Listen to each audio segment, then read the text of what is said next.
In 2018, I have traveled to Palestine. It was a pro bono volunteering work for me, and the role was to help Palestine and typically Gazan entrepreneurs and freelancers to help them solve their inward cross-border problem. I reached uh, Israel first, and when I reached there, I found out that I was not allowed to go to Gaza. So it was a 2 weeks project, and for 1 week we had planned to go to Gaza and another week in Ramallah. So I was all there figuring out what to do for a week. So that week I did cold calling in Israel, finding meeting startups, identifying if there is, how do they solve their cross-border inward remittance problem. So cutting story short, uh, our role was to actually meet entrepreneurs, fintechs, regulators, statisticians, bankers, just to understand. It was more of a consulting assignment. So in all of this, we happened to meet the governor of Palestine Monetary Authority. Now, Palestine Monetary Authority is like Reserve Bank of India. They are the main regulators in Ramallah. So we went to meet there, and as and when we sat, he said, "Gaurav ji, kaise hain aap?" So I was a bit confused. How is in Ramallah this guy speaking in Hindi? I said, "I'm fine." I thought maybe he's just trying to have a conversation. And then he said, "Arey, aap Hindi nahi jante?" I was damn confused. And then we started talking. I had three more colleagues from US and Australia. They were just amazed what's happening. For 25 minutes, हम लोग बात कर रहे थे हिंदी में. He was actually sharing Shayari to me in Hindi, and I was sharing Shayari, and the rest of the three guys were figuring out what's happening. ये हो क्या रहा है? But वो जो हमने connect बनाया, that human connect we had, after 25 minutes, we clicked photo together. He helped us with all the relevant information. He helped his colleague. He had actually ordered his colleagues to help us with all kind of material which was required and help us with that consulting assignment. So the point I'm trying to make is that the human connect, the people buying from people, can't be replaced by technology. So today morning I was chatting with one of my very close friend. He is a senior banker, and he was talking about how his bank has changed the way of doing sales process, doing the advisory process. And he was talking about, they've been given script that when we're talking to client and doing sales online through Skype or the Microsoft team, you're supposed to have 10 minutes context, then 20-minute sales pitch, and then 10-minute summary.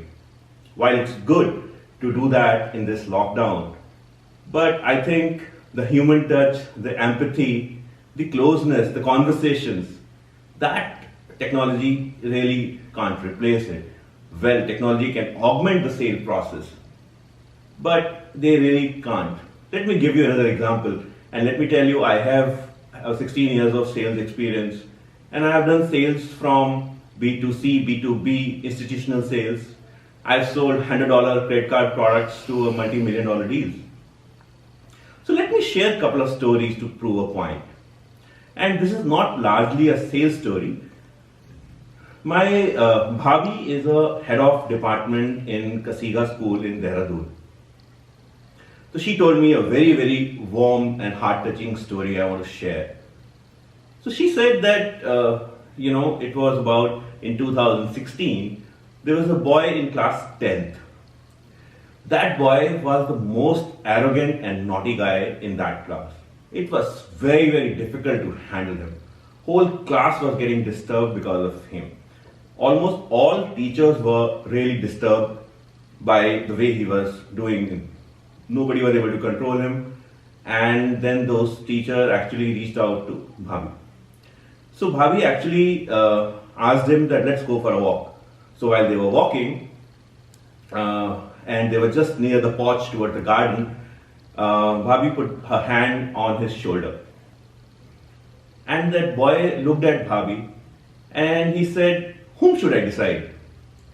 She got quite confused because she was expecting a hard conversation. She was thinking maybe they need to restigate him or put him on some kind of a process here. The boy continued, and Bhabhi was just silent. She just put the hand on his shoulder. Boy said, "My parents are getting divorced, and whom should I decide between my mom or dad?" And there was silence for some 40 seconds. I think you can do online teaching. You can teach online, but you cannot have that warmth. The robots can't put hand on somebody else's shoulder. This warmth, this empathy, this conversation, that technology can't replace. Let me share another story.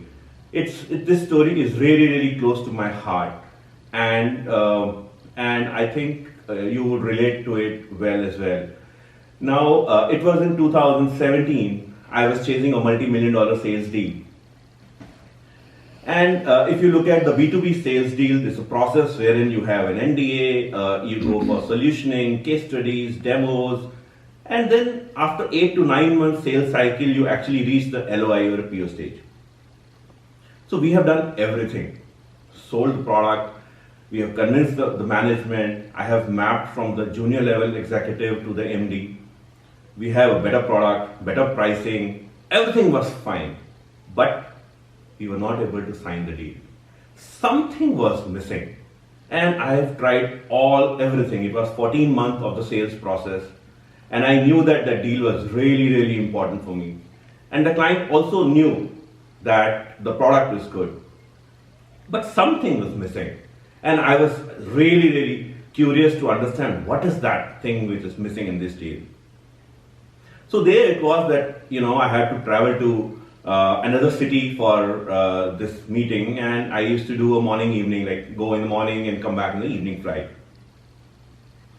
So I used to take around 10 o'clock flight, reach there at 12 o'clock, have lunch at the nearby dhaba near that bank, and come back in the evening by 5 o'clock flight. So I did the same. One of that kind of meeting, I did the same. I reached there, had lunch, really had amazing lunch, have teen rotis, have kheer, dahi, everything I had. I was full till here. After that, when I went to the meeting, they were having actually a lunch, and the gentleman, he was the prime sponsor for that deal, was having lunch along with his 8 or 9 colleagues. They had a bunch of rotis and a common plate for a dal. And they asked me, they looked at me, and without even waiting for their reward, I just said, "अब तो आपके साथ बैठ के खाना है sir." और मैं उनके साथ बैठ गया. I just sat there.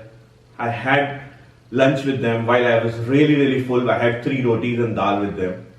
It was delicious, and we had conversations. And can you believe it? That day, that evening, I had to postpone my flight to next day, and they have signed that LOI at 5 o'clock. It was not about food.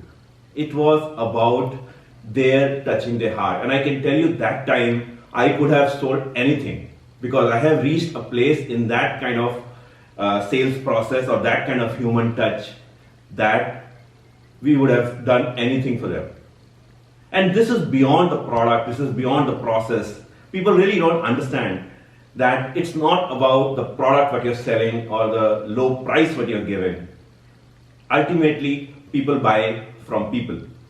Yes, definitely, the technology can augment sales process, right? As Subrata Bagchi has mentioned in his book Sell, sales is 1/3 art, 1/3 science, and 1/3 witchcraft. And a very, very interesting story, right?